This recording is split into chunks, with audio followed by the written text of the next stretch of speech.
Boa noite, meu irmão e minha irmã. Como é que vocês estão? Na bênção? Hoje é um dia especial porque é um dia que o Senhor nos convida a estar na mesa. Amém? E é um dia especial porque também a gente hoje está começando praticamente uma série nova, né? Acima de tudo, né? E a gente colocar Deus acima de tudo. Eu falo isso porque isso, quando a gente fala sobre acima de tudo, eu não sei se o pessoal botou isso lá nas páginas da igreja, para você entender, é falar sobre a soberania de Deus na nossa vida. Entende? Você precisa falar: Senhor, Tu és soberano sobre a minha vida. Antigamente tinha um louvor que falava sobre isso: Tu és soberano sobre a terra, sobre o céu Tu és Senhor absoluto. Tudo que existe e acontece, Tu sabes muito bem. Tu és tremendo, e apesar desta glória que tens, Tu te importas comigo também. E esse amor tão grande eleva-me, amarra-me a Ti. Tu és tremendo. Essa é a soberania de Deus. E é essa soberania que a gente tem que se submeter quando a gente vai falar esse mês sobre acima de tudo.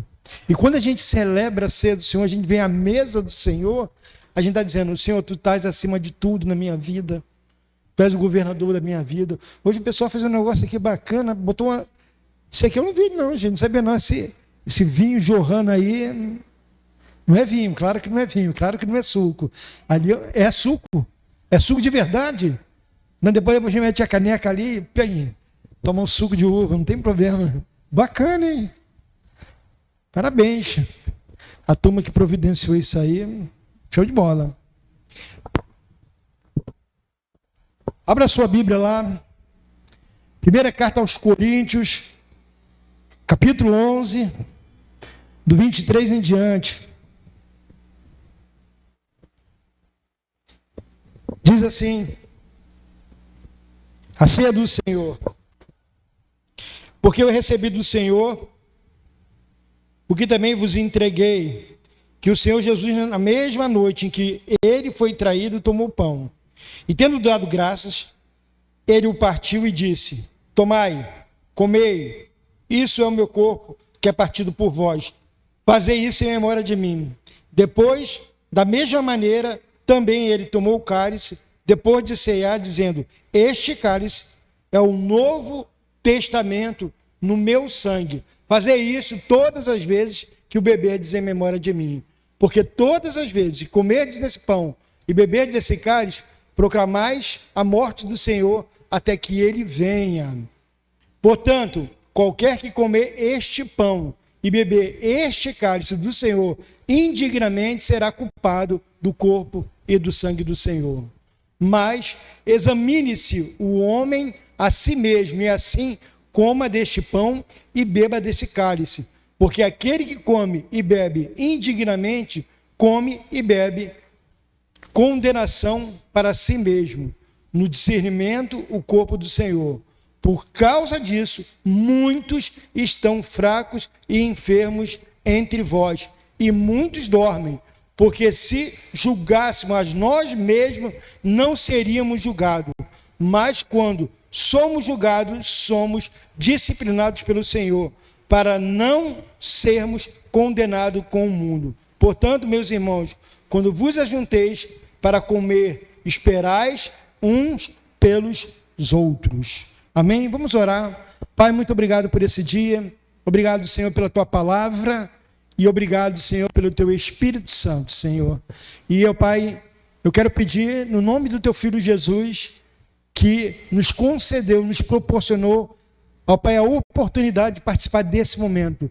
Que o Teu Espírito Santo possa ativar em nós um nível de entendimento, de revelação da Tua palavra, e que possamos ser plenamente edificados em Ti. Abra e ativa o entendimento de revelação de cada um, em nome de Jesus. Amém? Hoje eu quero falar sobre os 5 lados da ceia do Senhor. Tem coisa que nós precisamos observar. Eu botei aqui hoje o talite, e o talite, se você observar ele tem 5 nozinhos aqui. E esse que representa isso, pastor? Representa os 5 primeiros livros da Bíblia, da lei, os mandamentos. E aqui são 8 cordinhas dessa. O que são essas coisas? Representa essas 8 cordinhas. Mesmo isso é um estudo para a gente ficar os 2 dias falando sobre isso aí, ou até mais. Representa 8 portas de entrada de pecado na nossa vida. Então, quando nós nos amarramos a isso, ao Senhor, deixamos a nossa vida, quando os mandamentos, quando a palavra do Senhor habita em nós, nós fechamos qualquer porta de pecado, qualquer oportunidade de a gente pecar, de vir nos tentar a pecar. Mas hoje eu quero me ater aos 5 lados das cedas, o que ela representa para nossas vidas. Segundo as ordenanças de Jesus e as igrejas evangélicas, devem ser observar algumas coisas. O que são essas coisas que aquilo que o Senhor fala para a gente tem que observar na igreja? O batismo, diga assim, batismo. E a ceia do Senhor, diga, a ceia do Senhor. Nós precisamos observar essas coisas. Por quê? Porque tanto o batismo como a ceia do Senhor, ela aponta para onde? Comunhão, diga, comunhão. 1 Coríntios 10, 16 fala sobre isso. E isso, quando ele fala sobre isso, em 1 Coríntios 10, 16, ele fala sobre dar graças ao Senhor.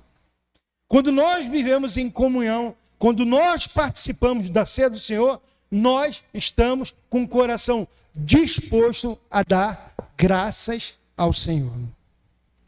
Quando nós celebramos a ceia, meu irmão, nós vivemos para a ceia, Senhor, que bom, sabe? Existe uma linha hoje que fala, não, isso ainda é mais necessário, pelo amor de Deus, meu irmão. Claro que é. É tão importante como... Então hoje não é necessário batizar também? Então não precisa batizar. Né? Dá lá um espirro na cabeça do cara lá e tudo bem. Não, claro que tem. Quando Jesus tomou o cálice e o pão, o que era o cálice e o pão? Era elementos comuns de uma refeição naquela época. As pessoas sentavam, tinha o cálice e tinha o pão. Aquilo era importante, era comum em todas as casas. E aí o que Jesus faz? Ele os transformou, escute isso, meu irmão, em uma experiência espiritual significativa para os cristãos. Aquilo que era comum para as pessoas, Jesus ele transformou em algo espiritual, especial para a gente. E aí por isso que a gente tem falado, meu irmão, faça a ceia, celebre a ceia com a sua casa, faça lá com seus filhos, celebre isso, fale do Senhor, fale da comunhão, ministre na vida deles. Amém? Porque nós precisamos disso hoje. No entanto, o valor dessa experiência que ele fez depende do estado de quê? Do coração. Daqueles que participam da ceia do Senhor. E este era um problema da onde? Da igreja de Corinto. Por isso que Paulo escreve para ele e fala, existia ali, meu irmão, umas certas contendas. Participar da ceia do Senhor com o coração despreparado, com a vida despreparada, é algo extremamente sério. Recebê-la de maneira descuidada também é algo grave. E por causa disso, muitas pessoas estão se perdendo hoje na igreja. Porque participam de qualquer maneira. Escuta, meu irmão, o que eu quero falar com você hoje é que você não venha banalizar a ceia do Senhor. Não venha participar de qualquer maneira. Apesar que a palavra do Senhor fala, cada um examine-se a si próprio. Meu irmão, mas não participe de qualquer maneira. O que você quer dizer com isso, pastor? Eu tenho que ser punido, eu tenho que ser chicoteado. Não, meu irmão, eu estou falando que possa haver sobre a vida, sua vida, sobre o entendimento na tua cabeça, no teu espírito, que você venha se arrepender e falar, Senhor, como eu falei, eu quero permanecer na comunhão. Eu não quero perder a comunhão, eu não quero sair da comunhão, eu quero participar da comunhão a cada dia e falar, Senhor, eu me arrependo sim do meu pecado, dos meus erros, das minhas falhas. Escuta, meu irmão, hoje nós somos um grupo de pessoas aqui, somos vários, sim ou não? E somos falhos, sim ou não? Alguém que é perfeito, aí levanta a mãozinha para me ver, para mim pegar uma aula com você e tentar. Não tem, não é, Nilton? O perfeito era o Senhor.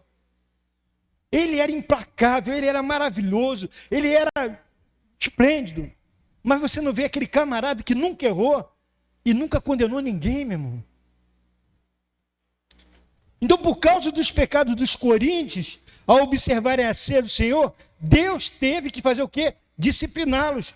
Como está escrito em 1 Coríntios, capítulo 11, versículo 30. Por esta razão, há entre vós muitos fracos e doentes, e não poucos que dormem.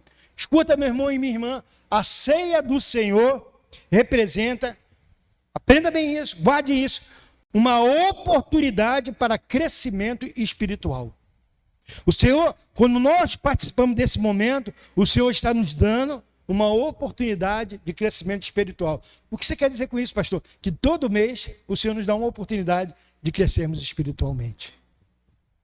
E para receber bênção, desde que participemos com a atitude correta. Você tem que ter a atitude correta. Falar, Senhor, como está o meu coração? Então, o que devemos fazer para que a ceia traga bênçãos e não repreensão em nossas vidas? O que nós precisamos fazer? Então, nessa palavra, hoje nós vamos falar sobre 5 lados da ceia do Senhor, conforme revelado nesse texto de 1 Coríntios, que a gente ouve todo mês e de repente, e a gente tem costume de se banalizar, porque a gente ouve todo mês. A gente ouve, a gente lê muito, a gente ouve muito isso. O Senhor é meu pastor, nada me faltará. Mas a gente acaba banalizando isso, de tanto ouvir isso. Porque Deus amou o mundo de tal maneira que a gente acaba banalizando. Meu irmão, isso é muito sério. Amém? Então, vamos ver o primeiro lado. Olhar para cima. O versículo 24, parte dele diz assim: e tendo dado graças. A primeira coisa que nós precisamos fazer quando a gente participa do Senhor é dar graças. Será que você tem dado graças àquilo que o Senhor tem feito na sua vida? Será que você olha para cima e fala, Senhor, muito obrigado? Entenda que a ação de graça de Jesus, nascer do Senhor, revela dependência e intimidade com Deus. Eu já falei aqui algumas vezes, eu lembro que quando nós éramos, assim, antigamente, né, do tempo da antigamente aí, né, da antiga, e na igreja os irmãos recebiam alguma bênção, seja o que for, meu irmão.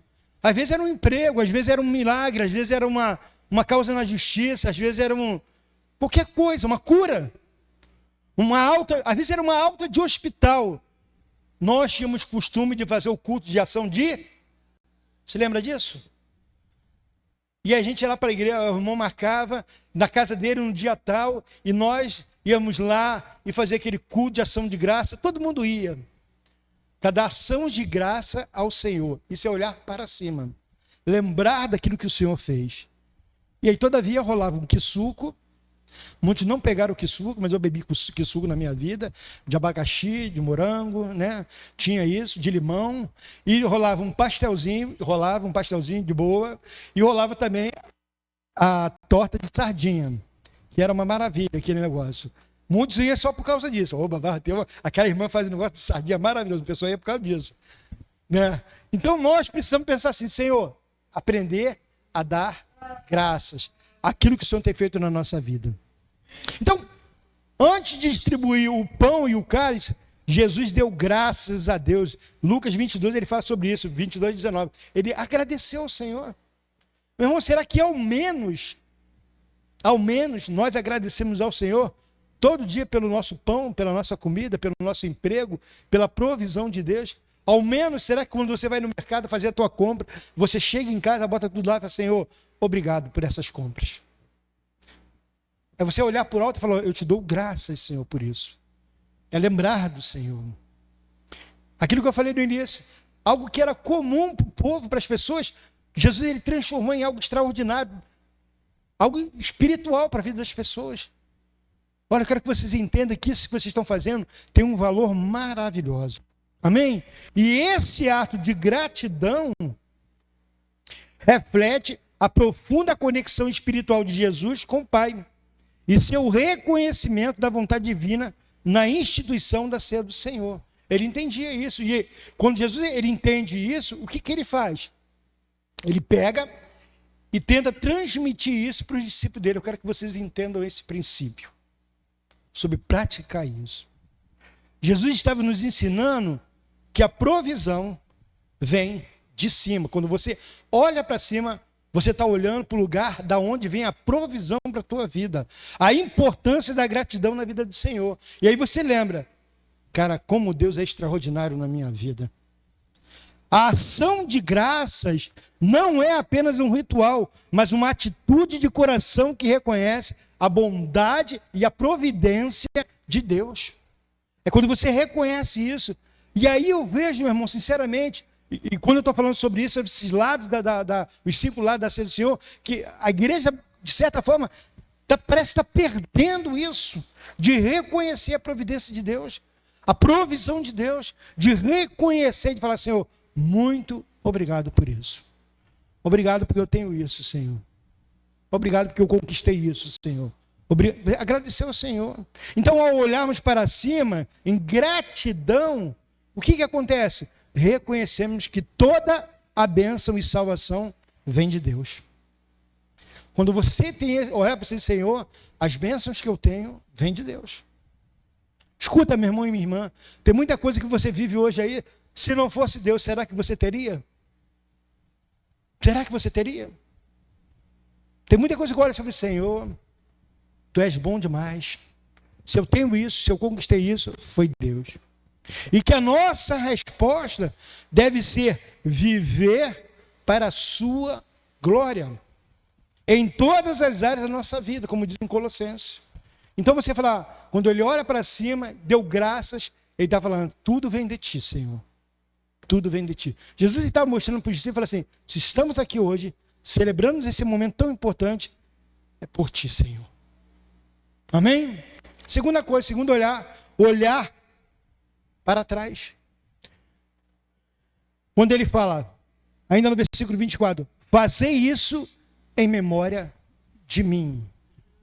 Lembrança do sacrifício de Cristo na cruz. Você precisa lembrar daquilo que Jesus fez na cruz. A ceia nos lembra do corpo de Cristo dado por nós. Antigamente também, quando nós participávamos da ceia, existiam algumas mesas nas igrejas que era talhada e eram escritas assim na mesa, em memória de mim.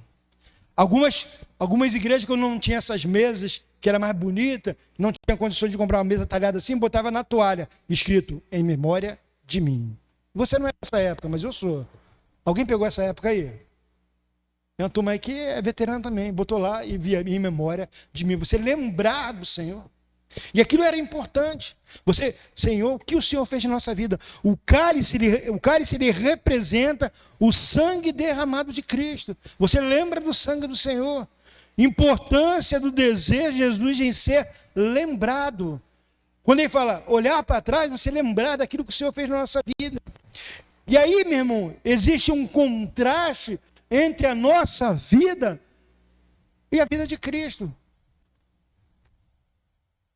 Com a tendência humana de esquecer detalhes dolorosos. O que eu quero dizer com isso? Alguém já passou um momento doloroso na tua vida aqui algum dia? Levanta a mão assim. Alguém já passou? Já, né? O que você faz? Vai ficar lembrando dele todo dia. Pô, lembra daquilo que aconteceu comigo? Pô, foi maneiro. Você não faz isso. Tudo que você quer é o quê? Esquecer daquele momento. Sim ou não?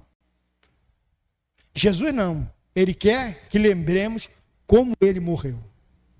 Esse é o contraste. Aquilo que a gente quer esquecer, Jesus ele quer que você lembre todo dia daquilo que ele passou na vida dele. Como ele morreu. O que aconteceu na vida dele. Por você. É a gente olhar para isso. Falar, Senhor... É olhar para trás de você, Senhor, o que o Senhor fez na minha vida foi muito sério. Um contraste maravilhoso na nossa vida é isso, meu irmão. Sua morte, meu irmão, é central para a nossa fé cristã. Sendo a base do Evangelho. Agora, o problema é quando a gente fica muito preso só à morte de Cristo. É só isso? Não, é muito mais do que isso. É ressurreição, meu irmão. É algo maravilhoso que ele fez. Você quer ver uma coisa? Ele ressuscitou. Para você entender um pouco isso. Aonde Jesus ele foi crucificado? Qual era o nome do monte onde ele foi crucificado? Segundo os teólogos. Alguém lembra? Gólgota, que é o monte da caveira. Existe uma linha teológica que eu acredito nela, que eu acho legal também, que provavelmente era um lugar onde Adão foi sepultado. Existe uma linha que defende isso. E aí eu penso assim, aonde um homem perdeu a vida, aonde o homem foi... Jesus, ele trouxe vida para a sua igreja. E isso é extraordinário, meu irmão. Eu, quando estive em Israel, a gente tem um jardim e a gente para e ali embaixo é tipo assim, um lugar de ônibus, vans, acho que tem um comércio assim, e aqui é um jardim, existe uma grade, e você fica assim do seu lado, tipo, eu estou aqui assim, ali é o Monte da Caveira. Você olha para ele, você vê uma caveira. E eu fiquei olhando para aquele lugar assim, eu falei, eu queria ir lá, eu falei, pô, que não pode ir lá, eu acho que eu não podia ir lá. Eu tinha que descer uma voz, mas não podia ir lá. Eu falei, pô, eu queria ir lá. Mas não pode. Eu fiquei no jardim do túmulo. E ali no túmulo, no jardim do túmulo, quando a gente estava no jardim do túmulo, eu fui lá no túmulo, onde Jesus foi colocado e ressuscitado. E aí o apóstolo Eduardo, ele ministrou a ceia. E aí quando ele vai ministrar a ceia, ele pede para eu servir a ceia, para todo mundo que estava ali. Meu irmão, eu tremia com o negócio. Eu chorava, eu falei, Senhor, que honra, que coisa maravilhosa. No jardim do túmulo, naquele momento, eu servi a ceia do Senhor. Lembrei da memória do Senhor. Eu olhei para o Senhor e falei, Senhor, tudo que o Senhor fez. Um dia você vai em Israel, você vai sentir tudo isso. Em nome de Jesus. Amém? Então, sua morte é central para a nossa fé cristã, meu irmão. Sendo essa base do Evangelho. Qual o significado da morte de Cristo?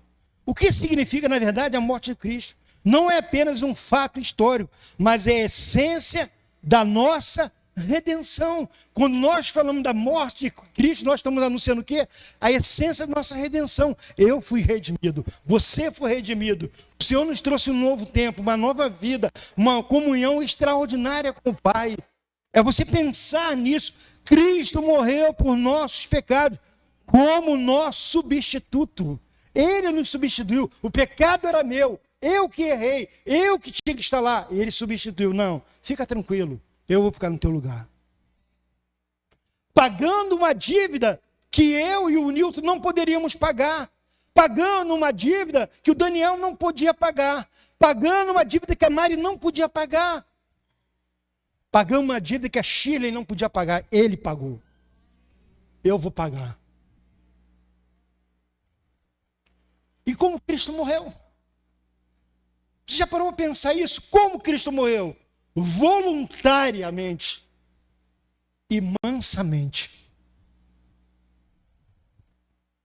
O que isso quer dizer? Ele fez isso demonstrando amor por nós. Escuta, meu irmão e minha irmã. Ele morreu voluntariamente e mansamente, demonstrando amor por nós. O que você quer dizer com isso, pastor? Eu estou falando sobre ato de amor dele com a gente, com a igreja. E se nós dizemos, eu sou discípulo de Cristo, se você declara, se você proclama, se você anuncia que é discípulo de Cristo, você tem que praticar esse amor que ele demonstrou para a gente. Com quem? Com as pessoas. Essa semana nós estávamos conversando com um casal e a gente está falando sobre isso. Meu irmão, a gente amar uns aos outros aqui, amar quem nos fazem bem, quem nos dá carinho, quem nos dá uma palavra, é fácil. Escuta, meu irmão, mas mesmo assim a gente encontra muita dificuldade em a gente amar um ao outro aqui dentro. Meu irmão, você não vai conseguir amar quem está lá fora e fazendo mal para você, não vai conseguir. Como a pastora Tininha falou, meu irmão, vem coisas na nossa vida para trazer tribulação, trazer chateação, trazer aborrecimento. E nesses dias, com o vizinho, eu falei, Senhor, me dá a tua graça, o teu amor, que eu possa tomar atitude de amor e não possa me aborrecer. E quando eu fui conversar com o vizinho, eu falei com amor com ele. Eu falei no amor com ele. Eu falei, meu amado, aonde nós passamos, e isso na minha vida, seja no trabalho, seja igreja, onde a gente passou, a gente deixou boas marcas. E aí ele falou assim para mim, vai continuar sendo assim, pastor. Eu falei, amém. E conseguimos resolver tudo. Escuta, meu irmão, ele entregou o seu corpo nas mãos de homens perversos e levou sobre si os pecados do mundo. Todos eles. E por que isso? Para que isso? Para nos dar participação aonde? Nas realidades espirituais. Celebrar a ceia não é apenas, meu irmão, recordar eventos passados, mas participar de uma comunhão espiritual com o Salvador vivo, porque Ele está vivo. Ele vive. E a gente participar desse momento com Ele. Não é dizer assim, Jesus morreu. Não, Ele morreu, mas Ele ressuscitou. Através da fé, porque isso a gente tem que ver por fé. Através da fé, nos aproximamos de Cristo e renovamos nosso compromisso com Ele. Aonde? Na ceia do Senhor. O terceiro olhar para frente. Versículo 26 diz: anunciais a morte do Senhor até que Ele venha. A esperança da volta de Jesus, a ceia do Senhor nos lembra da promessa da segunda vinda de Cristo. A Cíntia, no seu momento de intercessão, ela falou sobre a volta do Senhor. Nós temos que desejar, orar pela volta do Senhor. Você de repente pode pensar, mas o fulano tal, meu pai, minha mãe, meu irmão, não está preparado. Meu irmão, ore pela volta do Senhor. Aquilo que ele precisa fazer, ele vai fazer. E eu digo para você, meu irmão, todo mundo hoje aí, a maioria das pessoas já ouviu do Evangelho, já ouviu do amor do Senhor. Jesus não apenas morreu por nós, mas também ressuscitou e ascendeu ao céu, prometendo retornar para nos levar.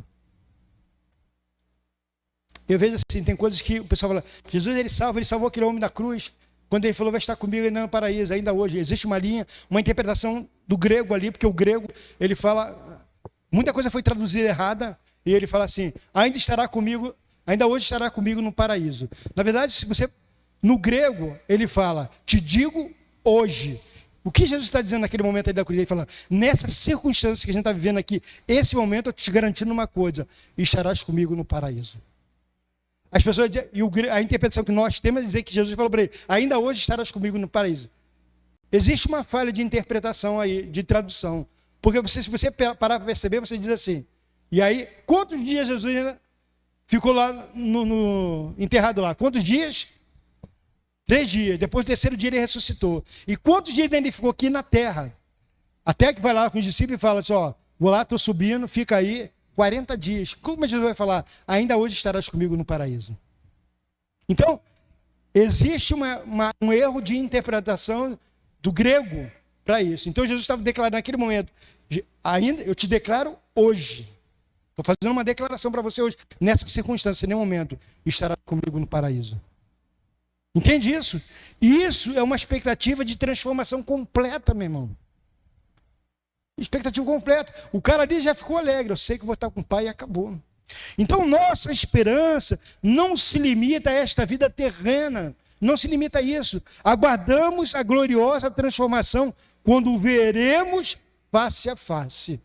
Eu não sei se você gera isso, porque as pessoas ficam gerando assim, caramba, eu vou andar em ruas de ouro, ter rio cristalino, as árvores da vida, para toda a vida. Meu irmão, a coisa que eu mais desejo no céu é ver Jesus. Aí ele está lá, eu vou sair correndo, meu irmão. Já viu aqueles caras quando vão entrar na Central do Brasil, entra, o pessoal entra com educação, não pode entrar, meu irmão. É voadora, cotovelado na cara, todo mundo quer sentar, assim não é? No céu, claro que não vai ter isso, mas eu vou correr. Eu vou correr para ver o cara, eu quero ver ele face a face. E é exatamente isso que eu quero falar com você, meu irmão. Gerar em nós, quero ver o Senhor, quero ver o Senhor, quero ver o Senhor. Como prometido, seremos transformados à sua semelhança. Amém? Ele foi transformado, nós também. Em João, no livro de Apocalipse, ele viu um Jesus completamente diferente. O que as pessoas veem aquele cordeiro, mas ele ali vê um camarada, olhos de fogo, chega lá, tudo completamente diferente. A antecipação da consumação, ele está falando sobre isso, meu irmão. Vigia. Olha lá. Enquanto celebramos a ceia, estamos conscientes de que estamos em um tempo de espera, olhando para o cumprimento final da promessa de Deus. Amém? E esta expectativa nos motiva a viver com fé e fidelidade. Diga assim, fé e fidelidade. Fé e fidelidade. Os que são casados, olhe para a sua aliança. Dê uma olhada nela. O que ela representa para você? Eu digo para você, fidelidade, aliança, compromisso, viver por fé. Sou casado com a pastora Tininha há 35 anos. Sabe quantas vezes eu traí ela? Nenhuma.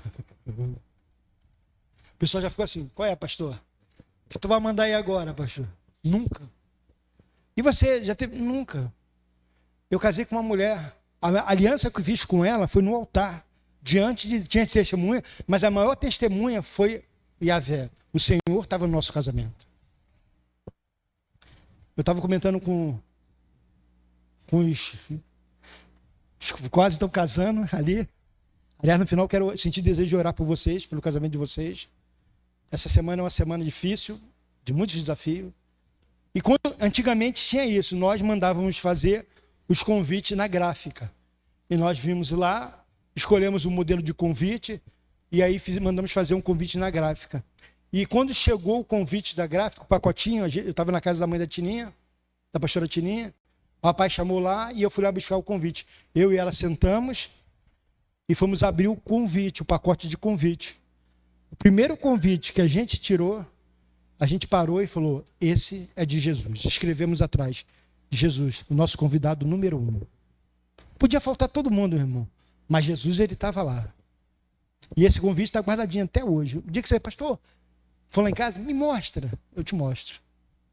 E está guardadinho, porque ele é o nosso convidado número 1. Então, a gente pensar nisso. Fidelidade, aguardando o dia da redenção completa de Cristo. Quando você vive dessa vida de fé e fidelidade, estou aguardando que um dia o Senhor vai fazer uma redenção, a minha vida vai ser totalmente redimida. Amém? O segundo olhar para dentro. Examine-se, pois, o homem a si mesmo, no versículo 28. A necessidade de uma autoavaliação sincera, né? Participar da ceia do Senhor de maneira digna não implica em ser digno por mérito próprio. Não está dizendo isso, mas em reconhecer nossa necessidade da graça de Deus. Você não está participando porque você teve mérito, mas é você reconhecer a graça de Deus sobre a tua vida. Amém? A ceia é para pecadores salvos pela graça, como eu e você. Amém? Mas não para aqueles que desdenham da seriedade dos seus pecados. Amém? Tem gente que não está levando isso a sério, meu irmão. Quando eu vi as pessoas participando quando eu era menino, praticamente eu me converti num culto de ceia. Quando as pessoas participavam da ceia, e eu ficava olhando, e eu queria tomar aquele vinhozinho, aquele suquinho, eu ficava olhando aquele pequenininho, e eu queria, não dando conta que dele era assim também, ele ficava agoniado, ele ficava triste até, né? Ele se escondia, porque ele queria participar e não podia. Não era assim, Nando? E eu era pequeno, eu ficava olhando, porque minha mãe, ela deixava um pinguinho assim, e eu tomava o suco. Ela deixava, toma, ficava todo bobo. E um dia, quando o pastor fez o apelo, com 9 anos eu aceitei Jesus. E fui batizado. Amém? Examinando um coração e confessando os pecados. Isso é. A participação da ceia é crucial. Examinar nosso coração, discernir nossos pecados e confessá-lo ao Senhor. Eu errei nisso. Eu vacilei nisso. A falta de discernimento dos nossos pecados pode resultar em uma participação indigna, tornando-nos culpados do corpo e do sangue de Cristo.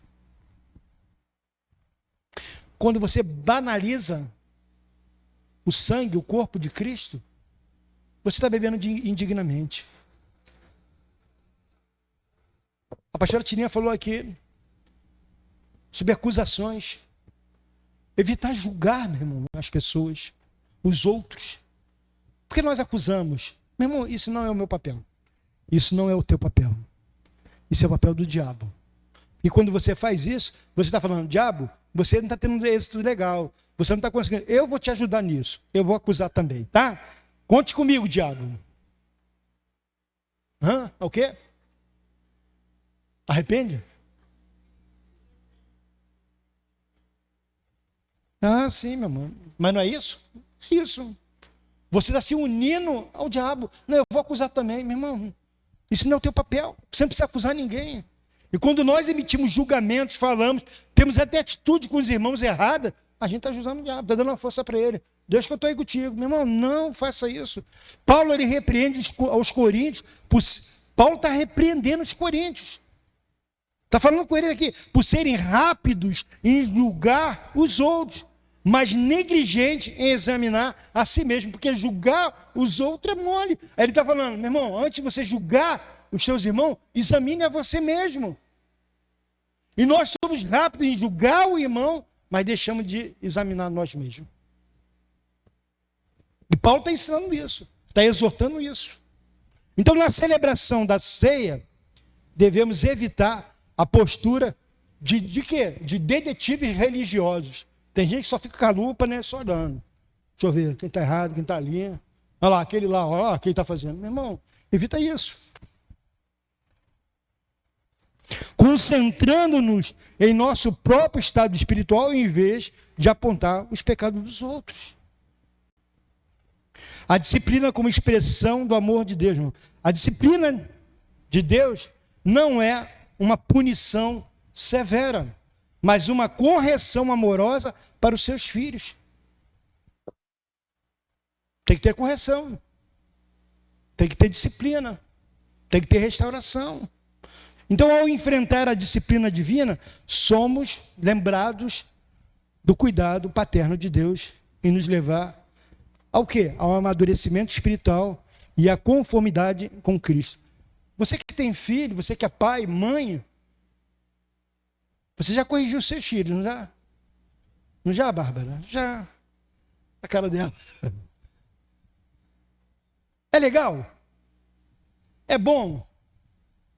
Né, Léo? É bom? Não. Você gosta, Will? Não. A Will fica mal. Ainda mais quando ela perde a linha, né, Will? Porque às vezes acontece isso. A gente perde a linha. A Will assim é, eu também sou, às vezes eu sou, eu era. E a gente, nós é. Você acha que também o Iago também, com essa cara dele de bonzinho, tu acha que ele não perde a linha também? Perde a linha. Né, Serginho? Quem perde mais a linha, você ou a Cris? Quem perdia mais a linha? Hein, Felipe? Teu pai? E aí, Serginho? Nós somos assim. Mas, Serginho, tu não ama o Felipe? Ama demais. E os pais, se puderem, dar a vida para os seus filhos. Né, André? Tá? E Deus, o que eu estou falando para você é exatamente isso mesmo. Que você entenda isso. O Senhor está disciplinando a gente. E o quinto e último olhar. E esse aqui é o fundamental para a igreja andar em comunhão, meu irmão. Para a gente participar dignamente desse momento. Olhar ao redor.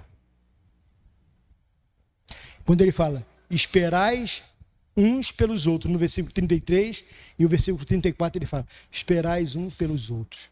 Por que a gente espera o momento da ceia e fala, vamos participar juntos? Tem gente que já vai comendo, já vai bebendo, não espera nada, né? Vambora, pastor! Tem gente que espera, fica na expectativa. Eu ficava olhando para o pastor, meu irmão. Eu só bebia a hora que o pastor bebia. Eu queria saber dos outros. Eu ficava olhando. Quando ele bebia, eu queria beber com ele. A gente faz a troca, tudinho. Por quê? Esperar uns pelos outros. Escuta, meu irmão. E minha irmã. Se hoje você tem um coração, se você tem atitudes, pensamentos, ou que fez, ou que tem feito, de excluir algum irmão, você precisa de arrependimento. Porque nós fazemos isso. Sim ou não, Daniel? Fazemos muito isso. Não é, Cíntia? excluímos, punimos uns aos outros. Quem nos deu essa autoridade? Discernindo o corpo do Senhor na comunidade, a responsabilidade de anunciar o Evangelho. O que eu estou falando assim, a ceia do Senhor não é apenas um ato individual, meu irmão, mas um ato comunitário, que reflete a união do corpo de Cristo, como diz em 1 Coríntios 10, 17. Ensina a ser sal e luz para os outros. Aprender a ser sal e luz. Porque quando eu excluo alguém do meu convívio, de algo que eu estou projetando, fazendo, meu irmão, eu estou sendo o quê? Não estou sendo sal. Eu não estou sendo luz. E a ceia do Senhor, ela aponta para isso. É olhar ao redor. Quem está precisando? Por que eu estou fazendo isso? E se você está fazendo isso, você tem um motivo. E normalmente o motivo que você está fazendo é errado, não é legal. Não é bom. Sim ou não? Você quer ver uma coisa? Pensa numa coisa, Magno. Dani, pensa numa coisa. Alguém que já passou por um momento de ser excluído? Quem já foi excluído de alguma situação na sua vida, levanta a mão aí. Se denuncia aí. Foi legal? Foi bom? Foi saudável? Você, pô, que bom. Maneiro, né? Meus amigos me excluíram, fizeram isso. Fizeram minha festa e não me chamaram. Ah, foi sair lá e não me chamaram, já fizeram isso. E você achou maravilhoso isso? Não, não é bom. Quem gosta de ser excluído? Ninguém. E nós fazemos isso. Nós fazemos isso com a gente aqui. A gente faz isso.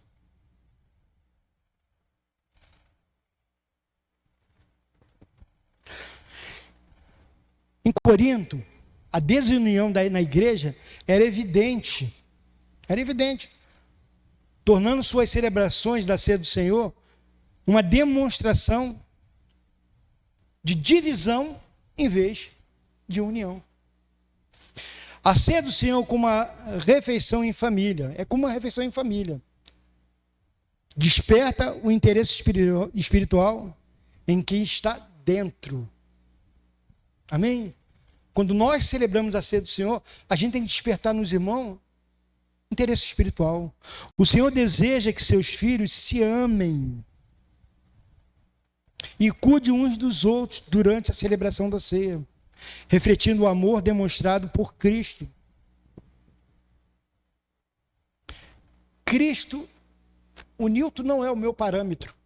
Ele pode ser um cara maravilhoso, um cara perfeito, né? Que não é, né, André? Mas ele não é o meu parâmetro. O Eduardo não é o meu parâmetro, um cara bacana, simpático, olhos bonitos, mas ele não é o meu parâmetro. O Marcelo não é o meu parâmetro. O meu parâmetro é que... Porque se eu botar o Marcelo, o Delcimar como gente legal, como meu parâmetro, meu irmão, eu estou sujeito a falhar. Mas quando eu boto Cristo como meu parâmetro, a probabilidade de eu falhar é pouca. Você entendeu isso? Por isso que eu estou falando, o Senhor deseja que seus filhos se amem e cuidem uns dos outros durante a celebração da ceia. Escuta, meu irmão e minha irmã, existe uma preparação espiritual para participar da ceia. Existe.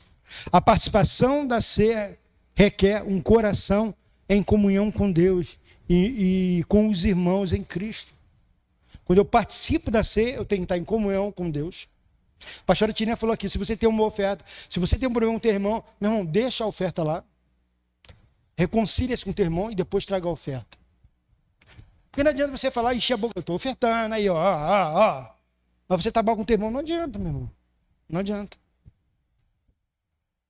Algumas igrejas implementam um período de preparação espiritual para garantir que os participantes estejam em condições adequadas espiritualmente, evitando assim trazer disciplina sobre si mesmo.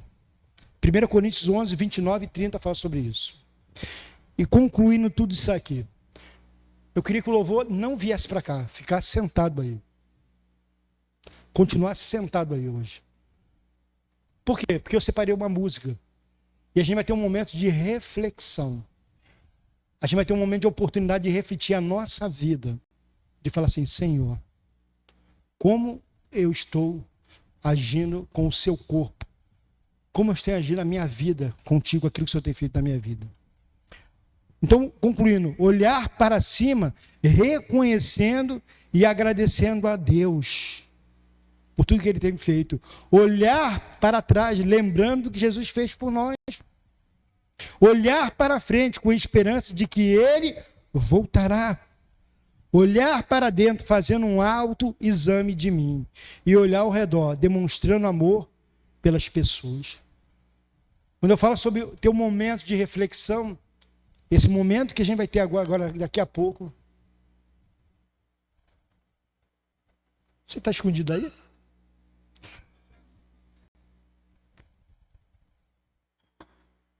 É a gente pensar, sem vaidade, meu irmão, sem salto alto, aí falar, Senhor, eu errei, eu quero pedir perdão para aquele irmão ou para aquela irmã.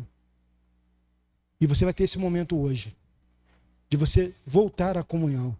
Porque tudo que a gente faz, meu irmão, se a gente não fizer isso, é vão, é vão. Digo para você, é vão. A Santa Ceia não é apenas um ritual, mas um ato de profunda significância espiritual. Por isso é preciso preparação espiritual para participar da ceia de maneira digna. Devemos examinar os nossos corações, discernir nossos pecados e confessá-los ao Senhor. Isso não é uma autópsia espiritual, mas uma oportunidade para renovar a aliança espiritual na presença de Deus. Como eu falei aqui, eu fiz minha aliança com a pastora Tinha na presença de Deus. E hoje eu estou te dando uma oportunidade de você renovar a sua aliança na presença de Deus. A celebração da ceia do Senhor deve ser um momento de ação de graças e expectativa jubilosa. Jesus mesmo, sabendo dos sofrimentos que enfrentaria, ele sabendo disso, deu graças durante a última ceia. Ele sabia o que ele ia passar. Eu sei que vai doer, eu sei que vai ser difícil, eu sei que vai ser brabo, mas eu te dou graças, Senhor. E da mesma forma devemos celebrar com gratidão pelo sacrifício de Cristo e com alegre expectativa pela sua volta gloriosa. Essa é a mesa para a qual você está aprendendo a vir. Essa é a mesa que você está aprendendo a vir. Esta é a refeição da qual você está aprendendo a se alimentar. Vir para a mesa é lembrar da obra dele no Calvário. Comer da mesa é permitir que o amor dele te penetre. Vir à mesa é lembrar ao seu coração que ele não mediu esforços para demonstrar seu amor por você. Comer da sua carne e beber do seu sangue é permitir que o amor de Deus seja derramado em nossos corações. Por onde? Pelo Espírito Santo. Para bebê-lo, para consumi-lo, para ser nutrido para a sua semelhança. A revelação da paixão dele por você é para você receber o próprio Senhor. E através desse recebimento do Senhor que você descobrirá o segredo de frutificar em seu reino. E finalizando aqui, Hebreus 10:10 diz: nossa vontade é que temos sido santificados mediante a oferta do corpo de Jesus Cristo, uma vez por todas. E João capítulo 6, versículos 55 e 56. Pois a minha carne é verdadeira, e o meu sangue é a verdadeira bebida. Quem comer a minha carne e beber o meu sangue, permanece em mim e eu nele.